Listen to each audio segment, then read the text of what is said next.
Kamal. Hi, Nanda. Hi, Dhananjay. I can call out these names because they're just like three of you as of now, but I'm pretty sure you're gonna have more number of people joining in. We just kick-started the session. So we'll give it maybe 2-3 more minutes before we jump into the core topic. By the way, please let us know where you're joining us from. There is a chat option on the absolute top. You can type out your messages, you can type out your questions out there. Please feel free to use that as much as possible. Let us know where you're joining us from.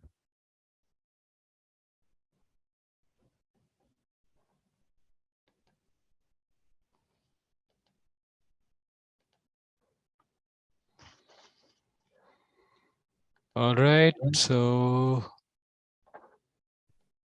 we have the numbers, associates who are joining as and when you're progressing. Good progress.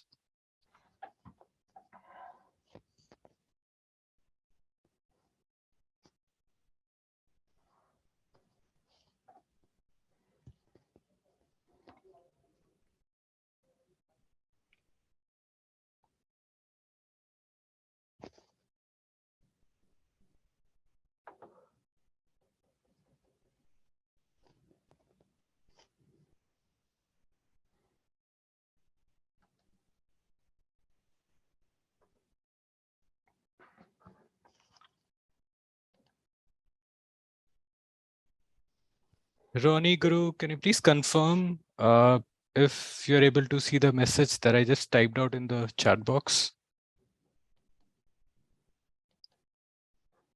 Okay.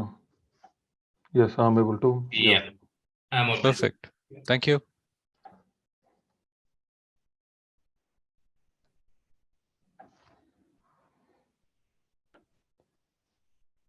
So we have touched a mark of 20 at this point of time. I'm actually going to wait till we hit 25 and then we're going to get into the session. Once again, good afternoon, everybody. It's a Friday afternoon, all of you. Thank you so much for taking our time. And I can assure you that this is going to be a very, very insightful session wherein both AWS team and Navigant's team are going to talk about, or rather more about their capability and what and how we can help you in this area.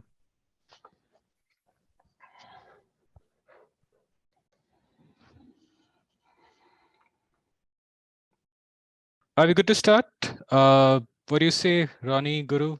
Do we get it going? Yeah, I'm good. Yeah, we can start. It's 12:03. Yeah. I think people would join in. Maybe almost 25, I guess. Yeah. Perfect. Great. All right. So once again, good afternoon, good morning, and good evening, depending on the time zone you're joining us from. And it's a pleasure to have you in this session. It's very good to see more number of people joining in this session as and when you're progressing. So my name is Shwetab Verma. I am a PDS associated with Amazon Web Services. I'm based out of Bangalore. And it's been about 3.5 years that I'm with AWS now. Why are we there on this call? So I am actually running a program which is a time-bound program, and it's only on invite program. And when I say only on invite, we do a good amount of profiling, and then we narrow down on the partners, and then we run a lot of motions with these partners. And what I meant by these motions is it kind of encompasses right from solution building to building GTM strategies around those solutions. And it can also be going ahead and doing a joint pitch or helping a customer like you in making sure your journey or your aspiration to build a machine learning model is absolutely seamless. So that's a bit about program. And in this session, we're going to talk about, as I said in the beginning as well, we're going to talk about Navigant's capability in this area and how we are closely collaborating with each other. I am joined here in this session by Ronnie Roy and Guru. Guru from AWS and sorry, it's the other way around. Ronnie from AWS, and it's a Friday, right? So just bear with me. So Ronnie from AWS and Guru from Navigance. And they're going to be with me in this session for next 55 minutes. And we are there to help you out with any of your doubts that you have. I'll let them introduce themselves. Ronnie, over to you, please. Yeah, so hello everyone. My name is Ronnie. I'm a senior partner solutions architect specializing in artificial intelligence and machine learning here at AWS. I've been here with AWS for about 8 months. Before this, I was at IBM in a similar role. And I'm basically Shwetab's technical counterpart for the ML modernization program. Shwetab has been guiding you with the why of ML modernization. I'll be guiding you, Navigans, with the how of ML modernization. In practical terms, I'll be helping Navigans and our customers address the technical roadblocks you might encounter in a part of your, ML modernization journey. Perfect. So over to you, Guru, now. Thanks, Shwetab and Ronnie, and hello everyone. This is Guru, and I head the data and AI practice at Navigance. We are a young company founded by Anjan Larry and co-founded by Balaji, Samit, Mega. And we started with a vision to enable enterprises with AI to create a new digital future for them. So AI and coupled with data is the core to what we do for enterprises and making them ready for the new digital future. We have experiences in our past life, and we bring that to our engagements with our clients. We believe that AI, ML, and the data management will be core to any operations in an organization to make them ready for being data-driven and AI-driven organization. And that requires modernization in many of them, with many of them. So we are trusted partners to some of our clients already, and we have a unique way of approaching. We call it as pervasive AI as an approach, where we with some of the customers, we do start with the discovery process, which we call it as Ignite. With a few others, we try to detail out the use cases, which we call it as innovate, and then we implement them. And in few of the larger enterprises, we do definitely work with them for the optimization process of all ML models put in place, which we call it as industrialize. And it is pervasive across the organization, and that entails the customer experience and automation, the enterprise applications, and the core applications which are put in place. So we are having some exciting time in last 18 months of our journey. And with our assets and frameworks, we have been engaging with our customers to add value to those engagements. And I'm here to give those perspectives along with Shwetab and Ronnie as to how we have been engaging with some of them, and we can do that with our other customers for the modernization requirement. Over to you, Shwetab. Perfect. Thank you so much, Ronnie. Thank you so much, Guru. Let me go back to my previous slide. I know I've been kind of playing around the slides. So nowadays, AI and ML, these are the two buzzwords. I mean, you look into any of the articles, everybody out there is talking about artificial intelligence, machine learning, and their different offshoots. Now, let me hear from you. How has your involvement been with the world of machine learning? Do you have any models that you are currently, machine learning models that you have currently built, or do you have it up and running at this point of time? Just let me know your thoughts about this entire concept, machine learning, artificial intelligence, in the chat box that you will see on the top bar on the screen where you are actually seeing this presentation or this slide. Please feel free to type out. I mean, it can be and it can be absolutely basic to absolutely complex as well. We just want to hear from you. What are your thoughts about it? We'll give it like maybe quick 10-15 seconds, and then we'll move on. Mhm. So team, the idea here is to make it as interactive as possible. We don't want this to be an absolute monologue wherein only three of us are doing the talking part and a set of audience is only listening. So please feel free to type out your responses, your thoughts in the chat box.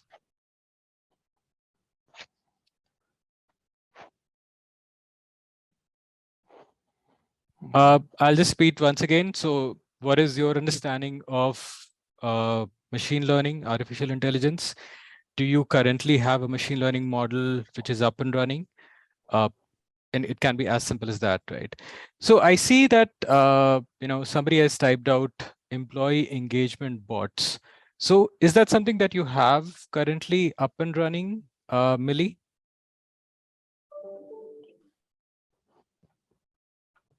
Okay, perfect, great. So we do have an absolute right person, and you're at absolutely right place. Let me tell you, right? So we'll be more than happy to do more deep dive into this as and when you're progressing.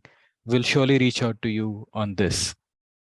All right, perfect. So some good answers coming in out there. So we will answer. We'll pick up some of them. We'll club some of them, and we will go ahead and start answering them. Right. So let's move on with the presentation team. So with this, let's move on to. By the way, so this entire session, the next 90 minutes or next 55, 60 minutes, how you will see this progressing is I'm going to act as a customer, and the two other gentlemen, Ronnie and Guru, are going to act as a partner. I'm going to bring up my pain points, and they have to answer that question or that pain point of mine. They have to solve it. And how they are doing it, let's hear from the experts, right? So let's start. So as a customer, my very first question is, I'm going to go absolutely basic here, team. So as I said, right, machine learning is the new buzzword these days. Everybody out there is talking about machine learning. Now, if I go ahead and further do a next level deep dive or a drill down, right? So let's try and understand what exactly is this the terminology machine learning modernization. I can define it the way I want to. The other person defines it the way they want to. So I want to ask Ronnie or Guru, how do you know that you need to modernize your current machine learning landscape? Machine learning modernization can mean different things to different set of people, and it depends on where in life cycle of the machine learning journey that particular organization is, or in this case, my organization is. Now, let me start with Guru and hear from him his perspective on what this means and how they are currently working with their existing set of clients or customers, or they have worked in the past on the different modernization initiatives. Guru, over to you, please. Thanks, Shwetab. So, as you started, Shwetab, so modernization in the AIML space can mean different things to different people or enterprises, right? So there are a few which I can quote. I mean, based on our experiences. I mean, different stages of the life journey as they transverse through the modernization journey. One where they did not have any machine learning model put in place. So this is a talent management startup based out of US, and uh, they have the digital platform where entire workflow for talent acquisition has been automated for their clients and users, and specifically for the candidate selection process. Now, the candidate selection process was rule-based, and the way we got engaged with them is, why not look at machine learning model to do the candidate selection. So we worked with them, we understood the data sets, we got the patterns of the candidates profiles which would be coming in. In fact, we also worked with them to do data augmentation through GAN models. And over a period of time, I mean, we experimented with it, we developed few models, and we got that deployed now.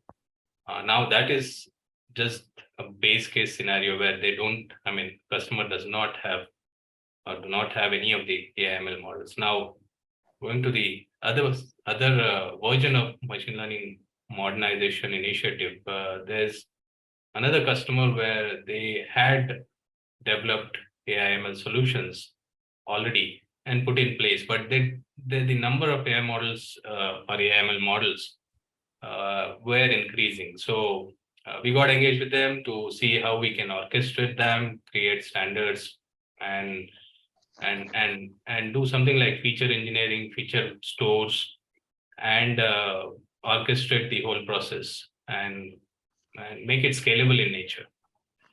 Now there are others, right? I mean, one very complex work which we have done is where a customer, a Fortune 100 customer, has hundreds of models in place. Now, what happens is while the models are developed, the data science team they do not know the optimization requirement of models. Now we engage with them in a different way, right? I mean, we modernized their whole process by creating a productized platform for them to optimize the whole cost and effort required to build, deploy, and operate the models. Now that's a different kind of machine learning modernization initiative, very niche.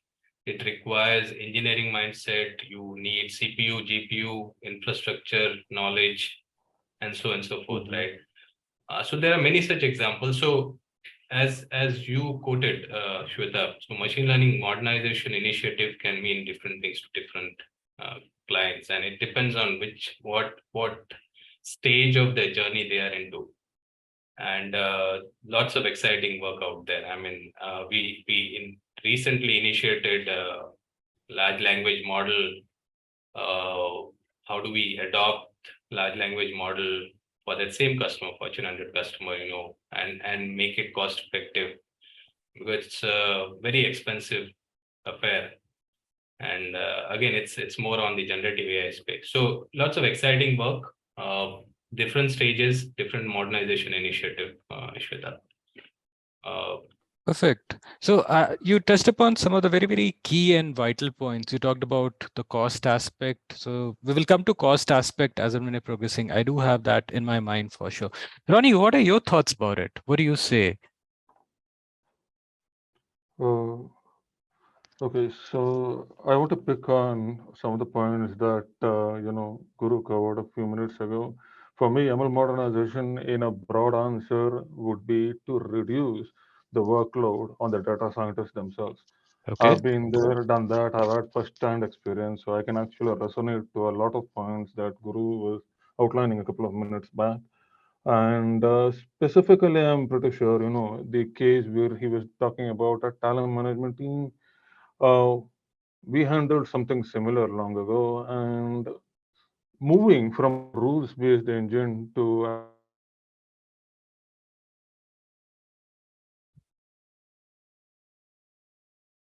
All right. So looks like there's some technical glitch, and any session without any technical glitch is not a good session. Ronnie, over to you, please. I see you are back. Yeah, so I don't know up to where I've gotten, but I was talking about, reducing the workload on Yep. data scientists. That is basically what I'm aiming for with ML modernization. So yeah, one of the key points, one of the more insidious things that I've observed is what people like to call the AI pilot paradox. I'm Hmm. pretty sure Guru would have observed it at least once in all of those engagements where, uh, when we're bringing a pilot AI model for any kind of use case, your data scientists basically roll up their sleeves, they hit the ground running, and everything runs at a breakneck pace till the model gets deployed.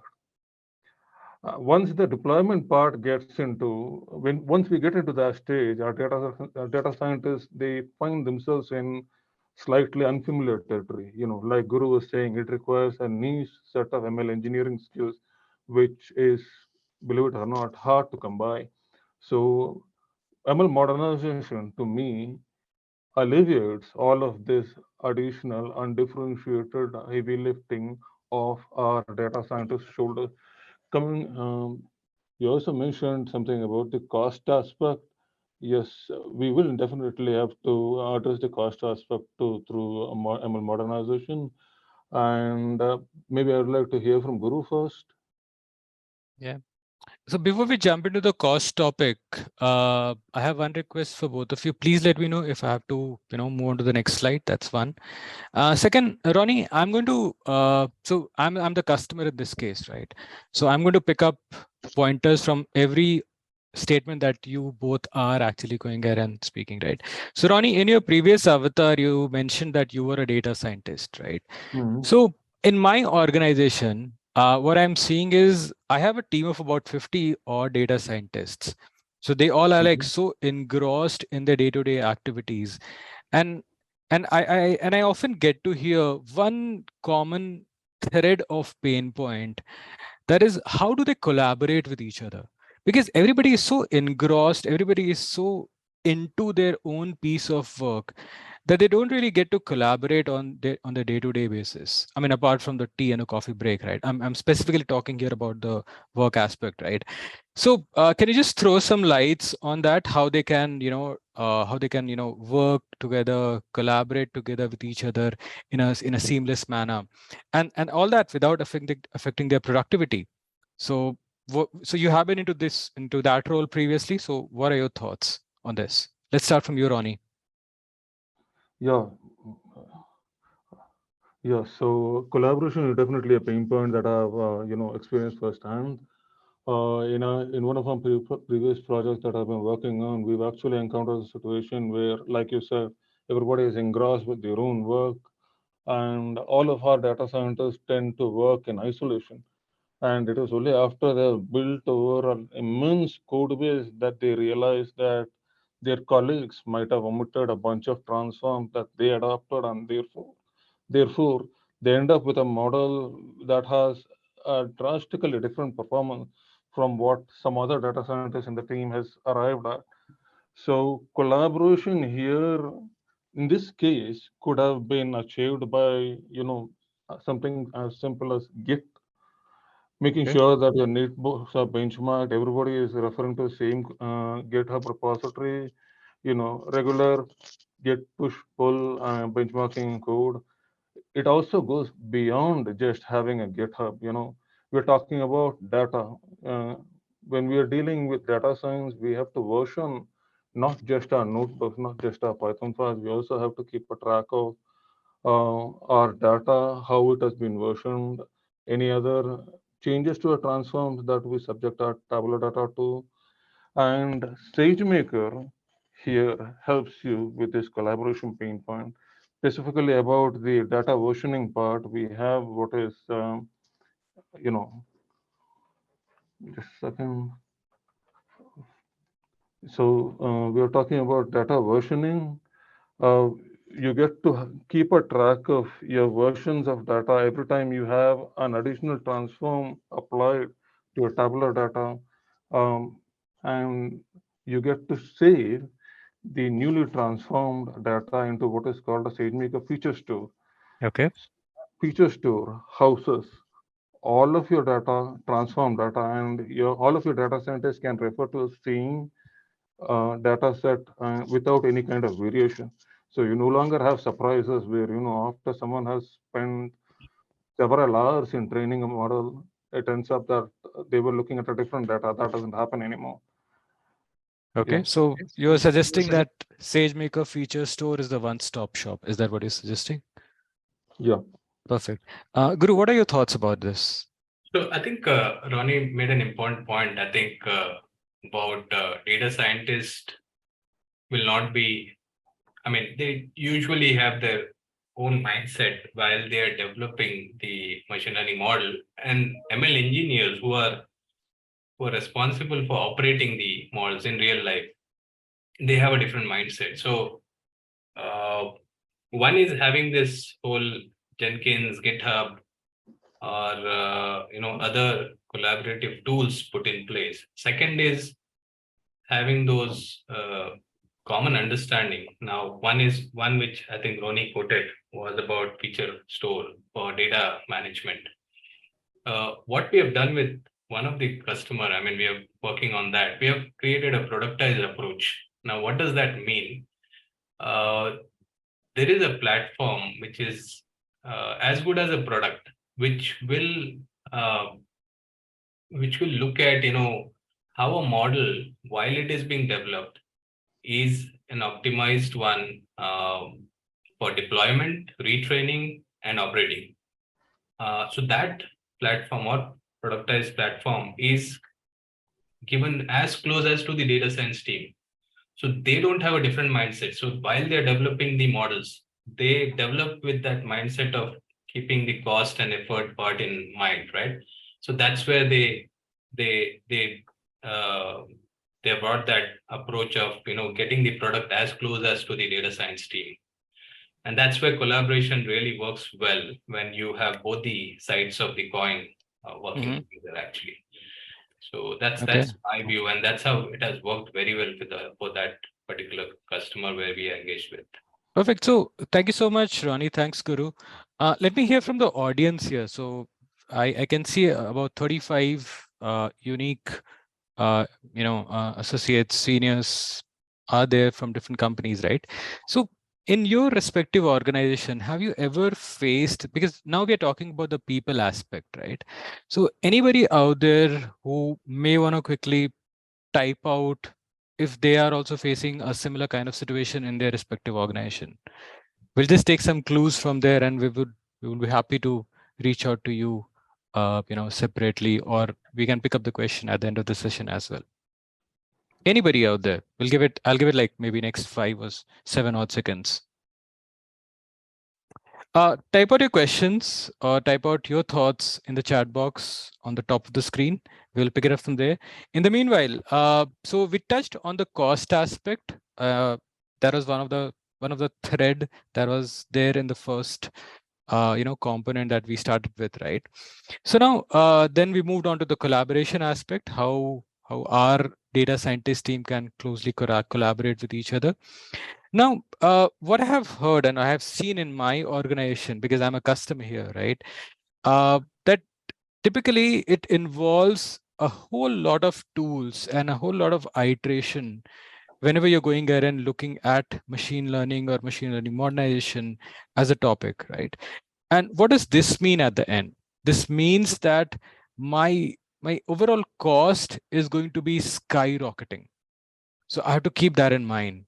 So can you please help, based on your experience with whomsoever customer you have worked with, and Ronnie, from your perspective, depending on the AWS services that it has in its kitty, uh, what do you think? How can I keep that in control? The cost aspect. How can I keep the operational overhead in control? Is there any way out? Because the moment the thought of building a machine learning model comes to my mind, the very first thought comes to my mind is like, oh my gosh, the cost is going to be way too high. So I have to be ready with my credit card to pay all the bills as well, right? So over to Yeah. you, Ronnie. Let's start from you. Let me know if I need to move to the next slide, please. Yeah, you probably go to the 2 slides later, I guess. Okay. Yeah. Yeah, so you were right when you said about, the cost part. Even I've been there where, in the early days, we used to have a dedicated machine that is GPU part. And in the back of my head, I used to have this meter running that, yeah, the cost is going on ticking. It's like sitting in an auto and the meter runs suspiciously faster than it is supposed to. You've all been in that sinking feeling, right? But with SageMaker here, we have a very simple phrase to address all of those concerns related to cost. It is pay as you go. You're not using something, you're not built for that. Simple as that. And when it comes to this complexity part, using a myriad of tools, and you have to keep a track of all of those expenses incurred by using all of those tools, all of that is made simplified using AWS here. And like I said, pay as you go. The way we are using training here in a modern Hmm. approach, we try to use it along a pipeline approach. So we have a separate stage in a pipeline using SageMaker pipelines. We have a separate stage for what is your data preparation stage, and then your actual model training stage, possibly a model evaluation, and then finally deployment. In the training stage, what you get to do is you push the model the script, the data, you push it all to a machine in the background, and that machine runs exactly for the duration that the training is supposed to go. And once that is Okay. done, once the training is done, SageMaker takes care of tearing down, the machine, the libraries, all of that, and your build, like I said, exactly for the duration that the machine is up and running. So that should take a lot of the worries related to cost getting overblown off your head. Yeah. Interesting. Guru, you want to chime in? Yeah, so I am a big proponent of adopting platforms for managing complexity and cost. The reason is I think if I go 3 years, 4 years back, I think many of these platforms were not that mature, right? I'm talking about SageMaker. There are others in the market, but look at SageMaker. I mean, it gives you the entire gamut of tools, technologies, accelerators, the way it manages the servers. Um, and if I go say a few years back, I mean, the data scientist team, the data analysis team, the machine learning model build team, the ML engineers, they used to use their own set of tools which they were comfortable with. And that used to bring more complexity and increase the cost. Now, the platforms which are currently like SageMaker, which is in the market, I mean, gives all the benefits of managing the complexity and cost in an efficient way. I'll give a different perspective to an operational thing, right? I mean, um, when a model is developed, right? I mean, you can make it as complex as possible by overfitting it, um, by including as many hyperparameters, by increasing the accuracy, and you will compromise on the cost again there, right? Now, if you go to a platform like SageMaker, it it gives you that visibility of doing a balancing act between the complexity and cost also. So that's a little different perspective, but yeah, I think I'll go with a platform approach wherever I have to manage complexity and cost in an efficient way. Because I don't have to do a lot of work. I mean, that's platform takes care of it. I do the baselining of what cost I need to incur, how I need to incur. I think platform gives a very good approach in doing that, Shweta. Perfect. Thanks, Guru. Thanks, Ronnie. So, by the way, there's some questions trickling in. Let me go ahead and touch on them. There's a question coming in from Balaji. When do we term it as modernization? What is legacy in ML, and what is the modern version of it? Hmm. Okay. Interesting question. I can first start with it, and Yeah. I'll Ronnie take it from there. So, uh, the legacy part is all about how you have developed the model, whether you have, as I said, whether you have managed the complexity and cost in an efficient way. Even in a single machine learning model which is put in place, if you don't have the efficient way of operating it, it's legacy way I would put it, right? I mean, you have to modernize to see whether you're using the best of the tools, the right standards, practices, and managing the cost also well, right? I mean, at the end of it, you don't want the inference pipelines to be, costing $10 a inference, right? I'm just giving a hypothetical example. Mm-hmm. That's one way of looking at it. There are other ways of looking at it. There are large numbers of models put in place, whether it's easy to retrain them, whether it's easy to operate them, and whether it's cost effective again. And so you build a platform which will enable all those challenges, right? So Mm. way of looking at it, but yeah, there's no hard and fast rule of what is defined clearly as legacy versus modernization. Okay. Perfect. Okay. Thanks, Ronnie. Do you want to add in, or are we good to move on to the next one? Yeah, yeah. So Guru actually gave a nice broad overview about how things used to be, in the legacy way of doing things. If you needed to provision a different kind of hardware every time, your old hardware doesn't really match up to what you actually need to do. So when you adopt modern ML practices, you're basically making the best use of what AWS Cloud has to offer to you. Okay. Okay. And through SageMaker, I've been there, I've experienced it firsthand where um, I've set up a machine locally on my laptop with all the libraries installed, and then suddenly there is some kind of mismatch between the versions, and I'll have to start again from scratch, creating a separate environment altogether. I don't have to do any of that with AWS SageMaker. Okay. In Studio, it's just a matter of half a dozen clicks, and you can just swap the underlying machine, underlying image. You want to work on CPU-based machines.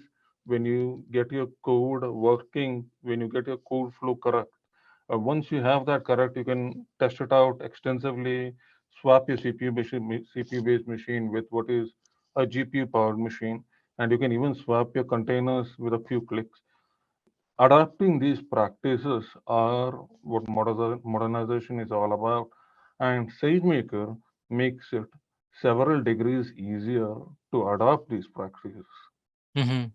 Fair, fair, perfect. So, Jan and Sarthak, I see your question coming in. Give us like maybe a couple of minutes. We're going to come back to you very, very shortly on this, right? So now let me move on. So we touched on to the efficiency part, wherein we talked about the data scientist in my team. Then we moved on to talk about the cost aspect as well, right? Now, great. So that's a good one. A good point is coming in from your side, right? So let me start with the next problem that I'm going to talk about. I'm going to start with a very, very famous statement. Data is the new oil. Right? Now, let's take crude oil into consideration. So if it's a crude oil, unless until it is refined, it is converted into a usable version, it's of no use to me. Now, using that as a foundation statement, can I go ahead and say that a data that comes to me, unless until it is processed, until it is refined, it is of no good to me. Uh, and if I go ahead and deploy my team to refine this, to process this, to cleanse this, it is going to be a huge time consuming process for me. I mean, not only time, but it also amounts a good amount of money as well. So how do you think this can be optimized? Is there any way, is there any service that AWS offers that's for you, Ronnie?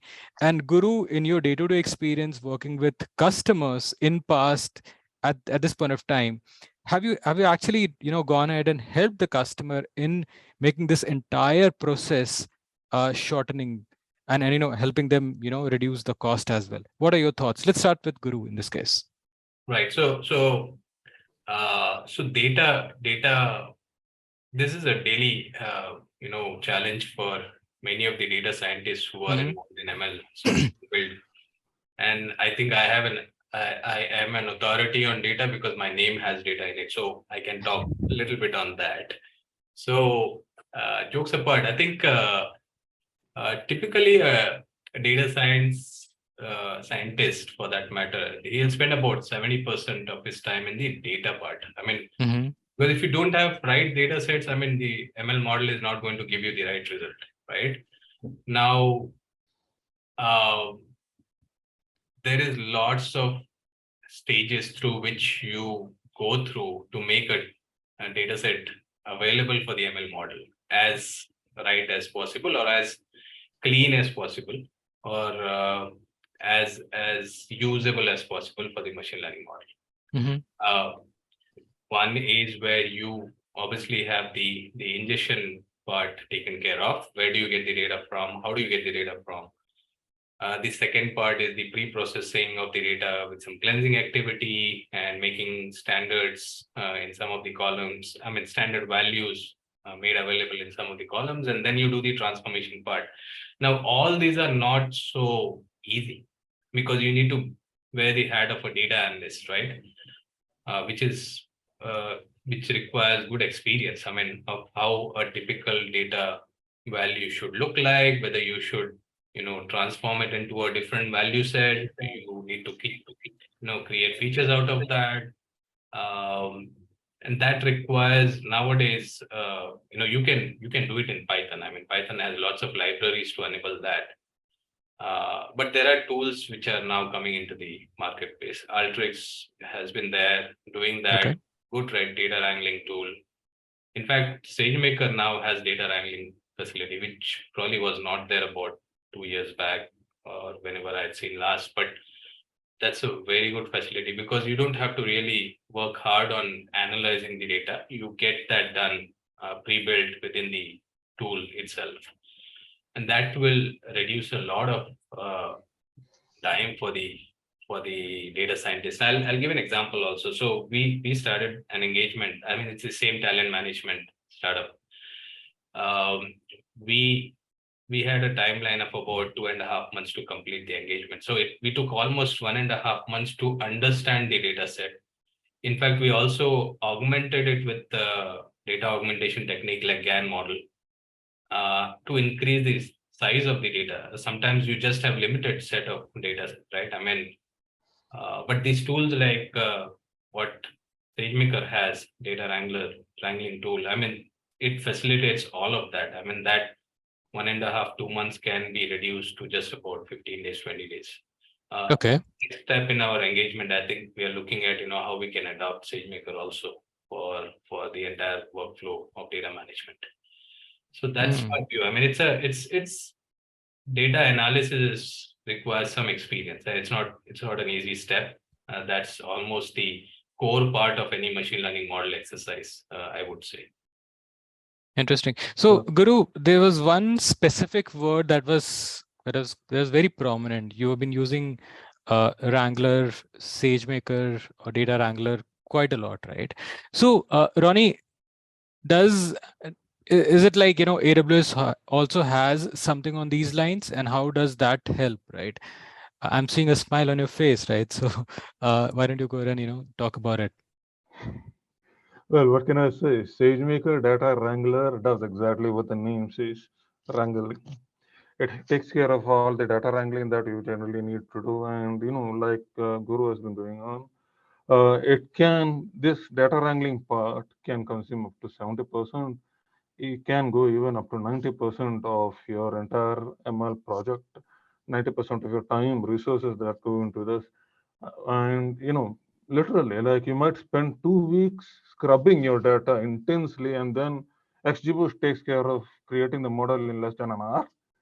So I've seen that happen there, and Data Wrangler helps you reduce the time, effort it takes into this stage. And like Guru said, experience helps in this stage. Mm-hmm. Data Wrangler, what it does is takes up all of those undifferentiated heavy lifting off your shoulder. Okay. Undifferentiated because you're putting in a lot of effort just to get your data clean enough to be consumed by a model. Okay, so Mm. Data Wrangler is a GUI-based tool. Last I checked, it ingests data from over 40 plus sources and ingest your data into Data Wrangler. You get to apply a lot of pre-built transforms that can be as simple as imputing for missing data, outlier handling, PCA even, principal component analysis. And you also get to check for bias in the incoming data. So if you do detect bias in your incoming data sample, you can actually pause. You can actually take a second hard look at your data, address it before pushing it through your model training stage. And there are several other features too. I think my personal favorite would be detecting important features. Data Wrangler creates a very small model using a sample of your incoming data, and it uses, I think, what is a random forest feature importance um, characteristic there. And with that, you get to detect which features are significant for your model there. And you can Mm-hmm. also detect which incoming features are not significant and therefore can be dropped. And likewise, which features can possibly be leaking data about your target variable. So either double check that or drop it, take a call there. Without this tool, you would have had to write custom Python, PySpark code to just handle all of this, and it is an intensely manual effort. Like Guru mentioned, it can take up to 70% can go all the way up to 90% if your data requires some intense amount of scrubbing there. All Hmm. of that is now made straightforward, ready to consume through Data Wrangler. So that is definitely, um, a step forward here. Interesting. One Interesting. important point, Yeah. Shweta, I just add one small bit there, is the biases, right? When you do this data Hmm. analysis, there are biases which can creep in, and again, that is based on the experience of the data scientist. Now, tools like Alteryx, the Data Wrangler, and SageMaker, and there are many there, right? But I think the good part about say the Data Wrangler and SageMaker, it's integrated well with the machine learning models also and training. Exactly. They remove all the biases. I think that's very critical.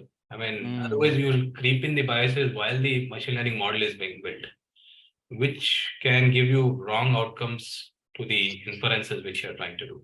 So that's very important. Yeah. No, absolutely, absolutely. And I am sure the audience is able to relate to this important statement of yours, wherein biases needs to be taken care of. Otherwise, your entire effort to arrive at the end result goes for a toss, right? And you certainly do not want to put in so much of effort to arrive at something which is not you're looking for, right?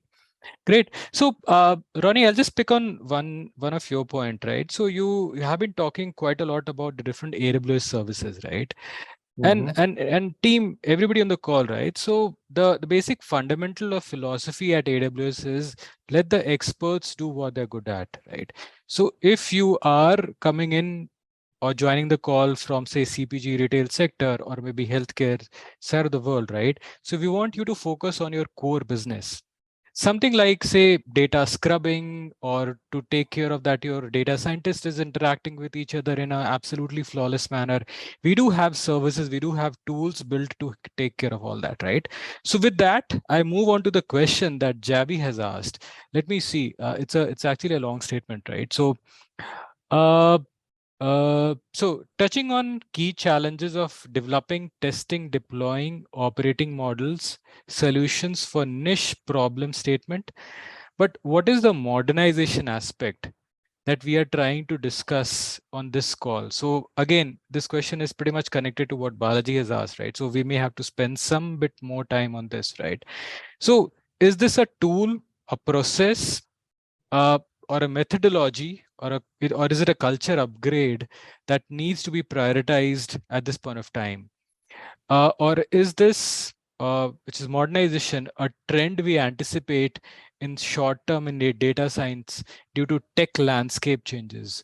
So we just kind of touch on this. I'll call this question as an extension of what Balaji's asked. So do you want to quickly throw some light on this, Guru, Ronnie? Yeah, so I think I'll take a stab on that. Uh, Modernization is, I'm going to use your own terms. Modernization that we're talking about is at the intersection of tools, processes, methodology, and people.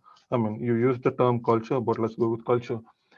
So, like I said, it is at the intersection of all these areas. You would require changes happening to the tools you're using, to the processes you're adapting, to the methodologies you're following, and the people who are following all of these, who are using all of this, also need to upgrade themselves. And that is what modernization is all about. We can't really stick to the processes tools that were developed for a pre-cloud era. We can't really carry on with that today, especially when the rate at which data is being churned out just keeps increasing exponentially. So we need a revamp, if you will. We need a about revamp about all of those tools, processes, and methodologies that we're using, and fundamentally upgrade people, upgrade even the culture that is, driving ML at various organizations these days. Yeah, that's what modernization is all about. I'll tend to agree to that. It's an intersection of tools, processes, and methodologies and culture. Uh, tools are driving many of them, but at the core of it, it's about how you can. It all boils down to collaboration. Making data available for the model in an efficient way. That's the process part, and then the tools part, where the cloud platforms are really bringing in lots of new tools in play. So it's all I mean, it's all intertwined between each other, and that if you have the right set of these three things put in place, I think you will have a really good way to transform your business, I would say. Right. I think that's the core part of what we are discussing today also. How do you transform with that modernization work? Mhm. Perfect. So, Jan, I hope we have been able to clarify or give you the answer you're looking for. Please reach out if you have any further question. Sarthak, I'm going to come back to your question after we finish this particular section. So, we went ahead and talked about the data wrangling of the data. In Ronnie's way, that's what he said. He started with wrangling of the data aspect. Now, we have the data that is scrubbed, that is cleaned up, that is processed. Now, great. What do I do sitting on that data? A data that is sitting idle is actually lazy data. We have to make it, or we have to take it to the next level. We have to make it throw some, answers, right? Or we have to ask some questions so that it can give us some answers, right? So, what does it take when I'm going ahead and looking at the entire theme of today's call? We are talking about machine learning. So what does it take to build and train a model on top of that data? Yeah, Uh, we can go what do you ahead. think? What is it that's needed? And how can this entire process of building a model on top of that data that is scrubbed in the previous stage using SageMaker Data Wrangler, just to give an example, how that can be simplified? So, Ronnie, from your experience, Guru, if you have some example, please help us out, clarify this doubt. Can you put the Been next there, slide, been there, done Shweta, that. before Ronnie I'll do starts? that. Yeah. Yeah. Go ahead, Ronnie. Yeah, so I was saying I've been there, done that, basically handled models of all kinds. And SageMaker makes it a breeze handling whatever kind of models you throw at it. Okay, so like if you want to stick to CPU-based models like LGBM, XGBoost, you can have it.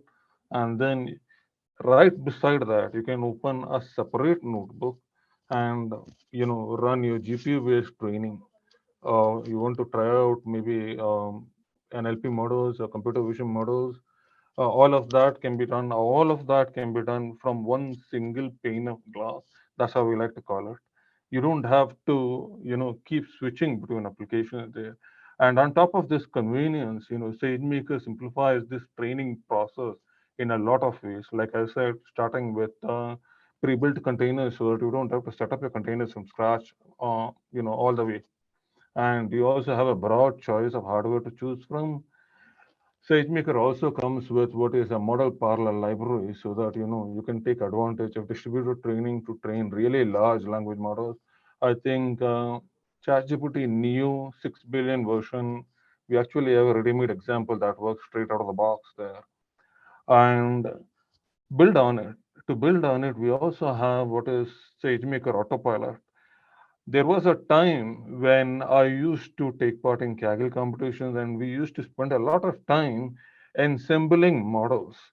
Now, embarrassingly, now with a click of a button, SageMaker handles it all. With a click of a button, SageMaker tries out various ensembles of constituent models to find out which one does best on the metric that you're actually concerned about. You actually have a leaderboard to choose your models from.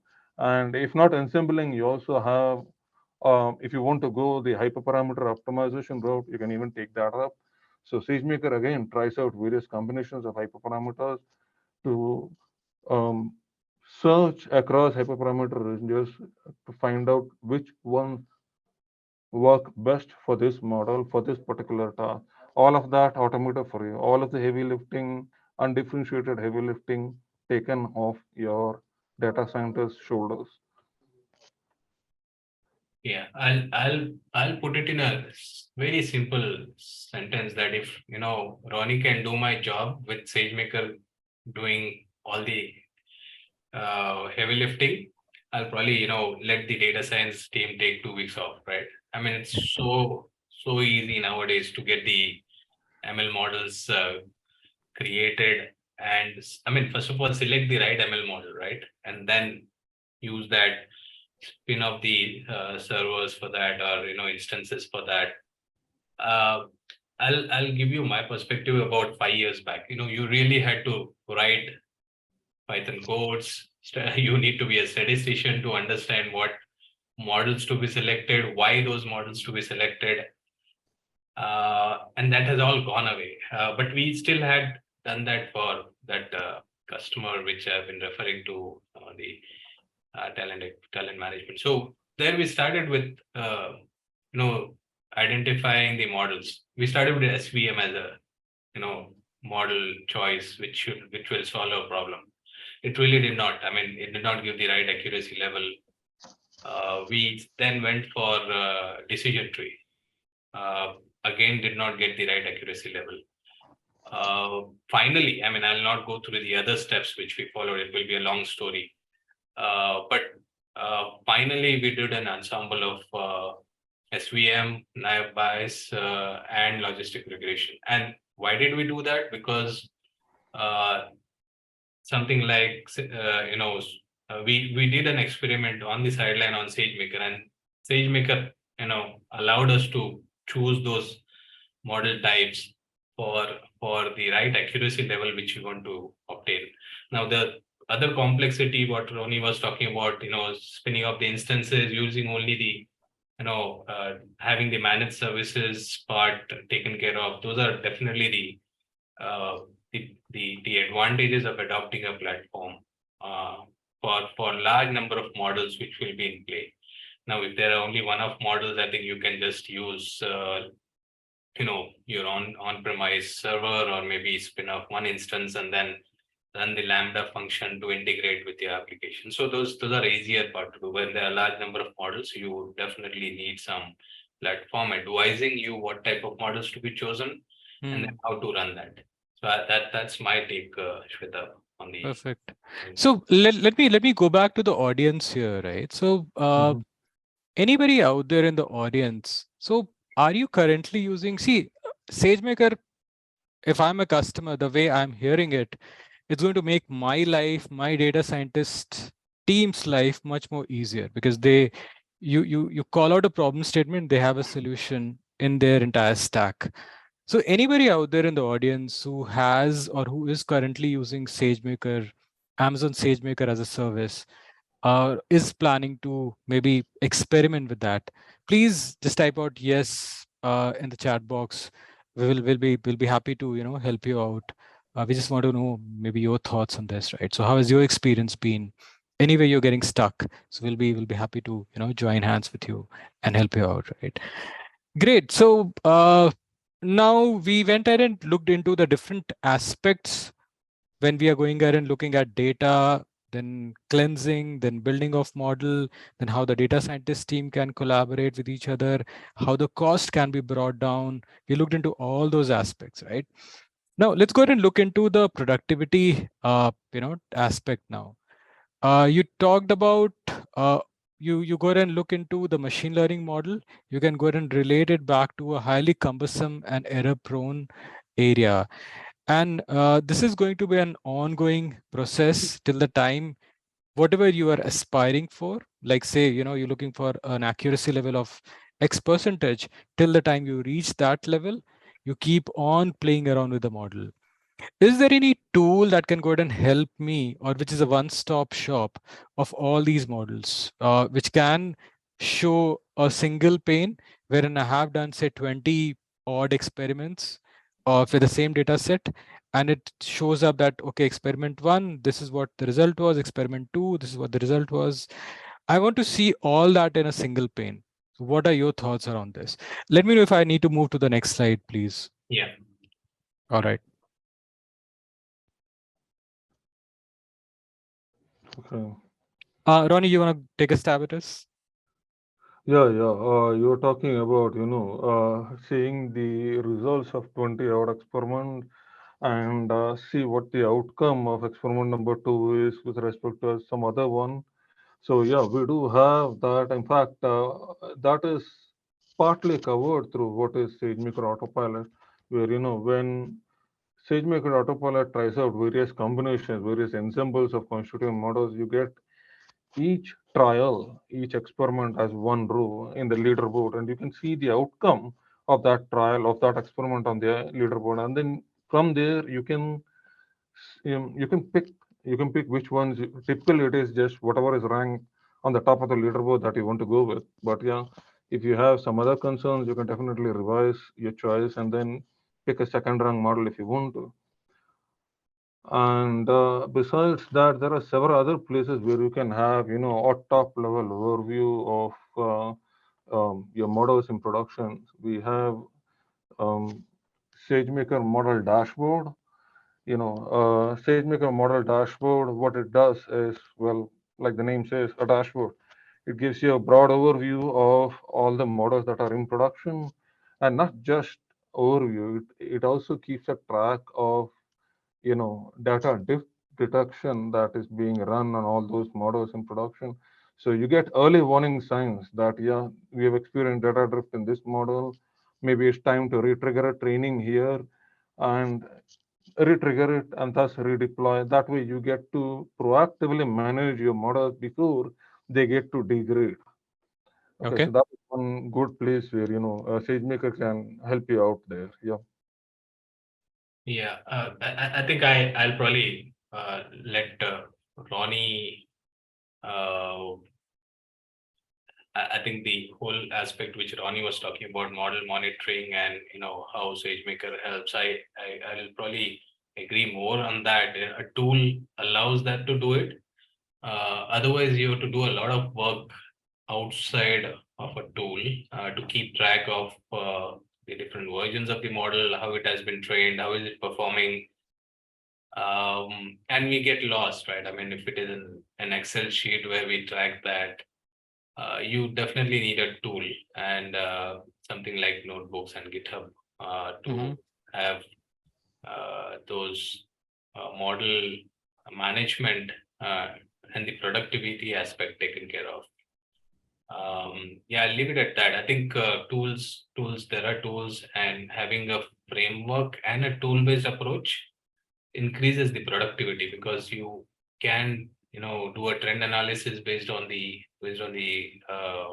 metrics which you have collated while the training, retraining, as well as experimentation. During experimentation also, right? I mean, as you go on doing those training exercises, Yeah. lots of benefits given by tools and platforms, I would say. Interesting.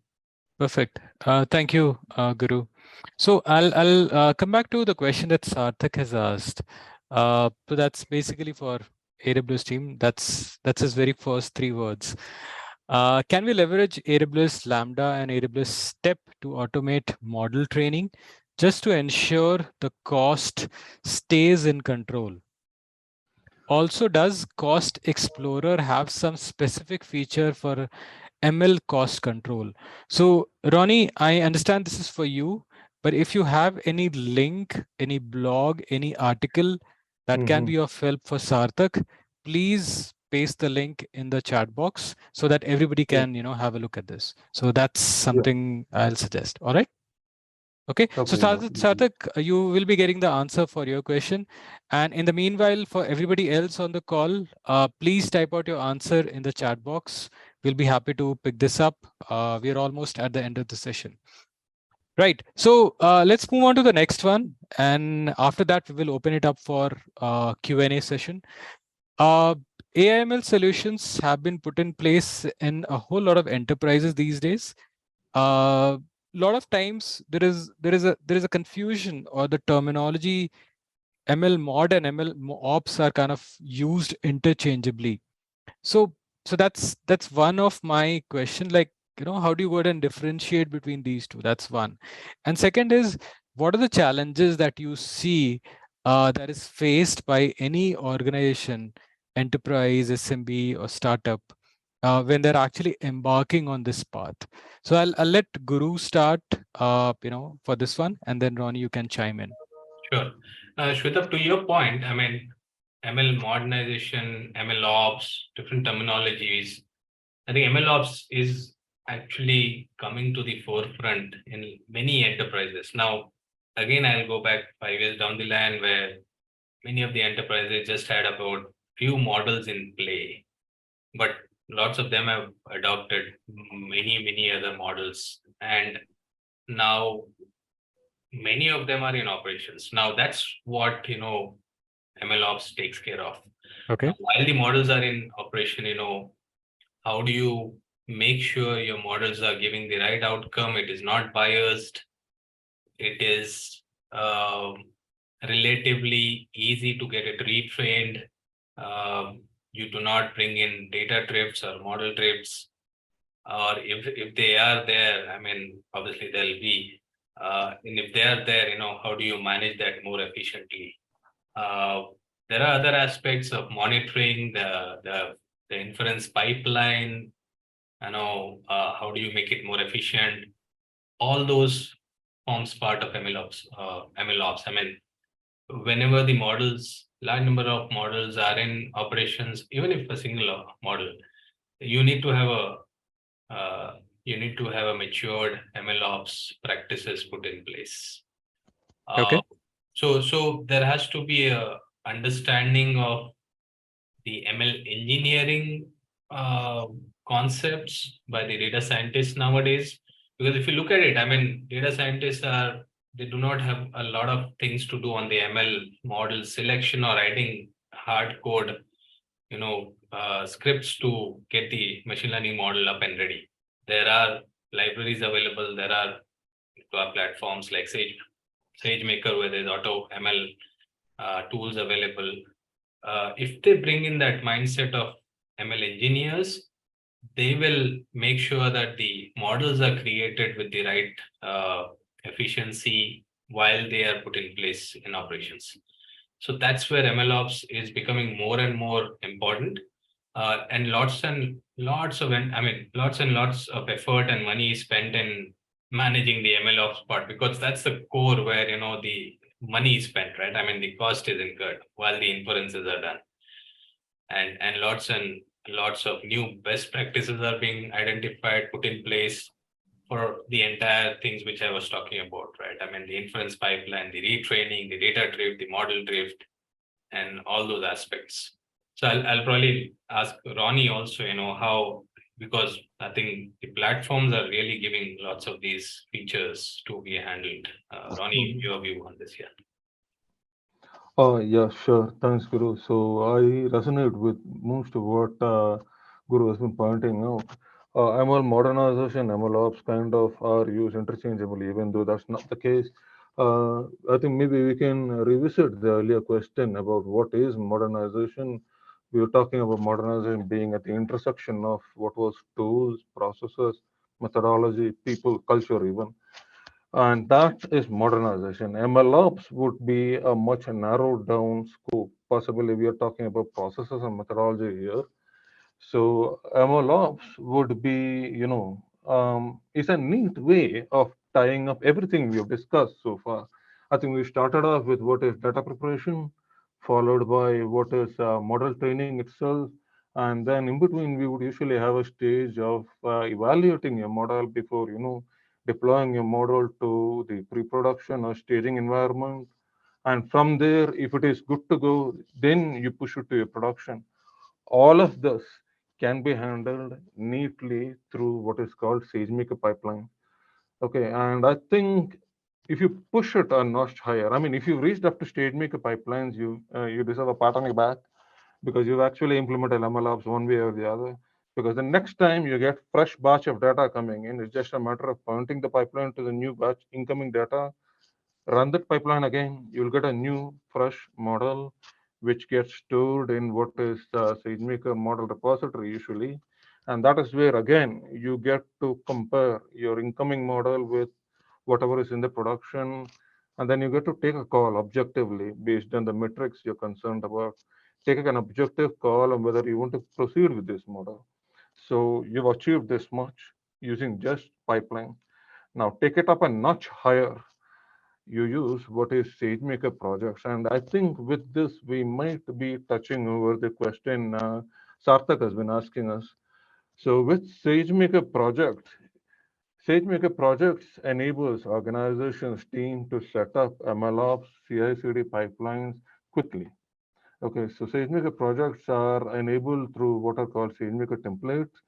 Templates are artifacts that you create from, I think it is AWS Service Catalog that suddenly falls under sysadmin category. But don't worry, with SageMaker Studio, you actually have 6 ready-made SageMaker project templates that help you set up your MLOps projects from the ground up quickly.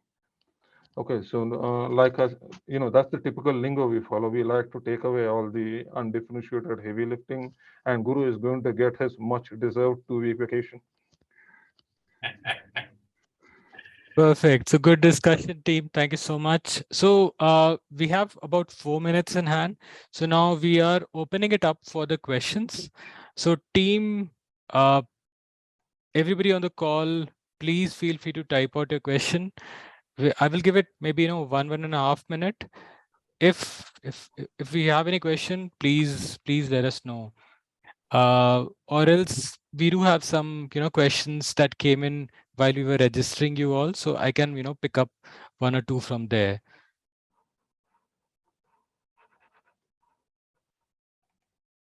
Let us know your thoughts about the session. Please type out your views, reactions in the chat box.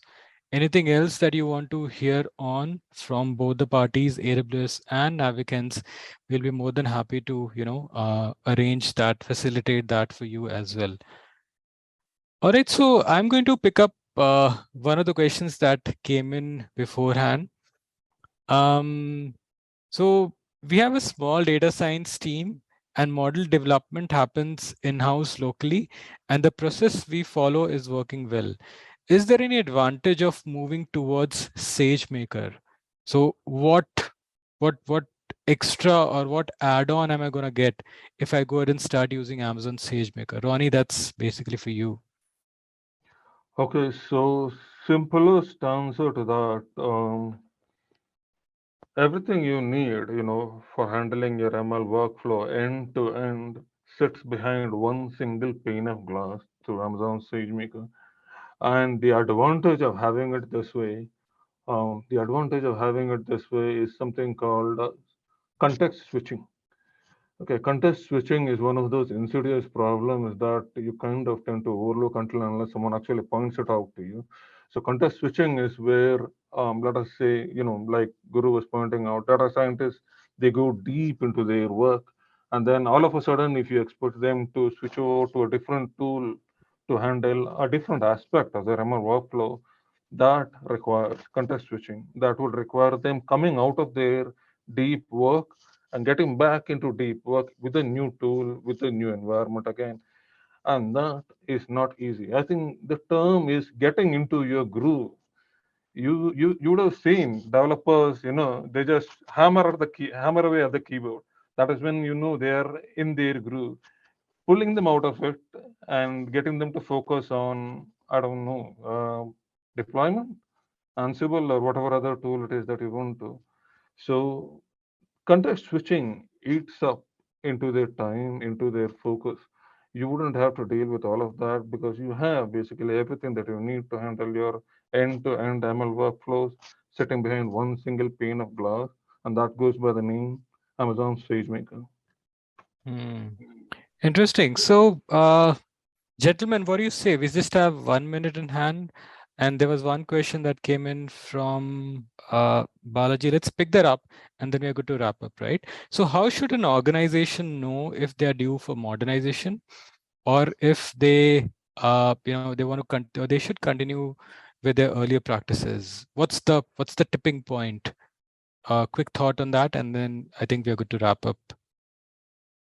So I'll just start with that, and maybe I think I'll let Ronnie also add to that.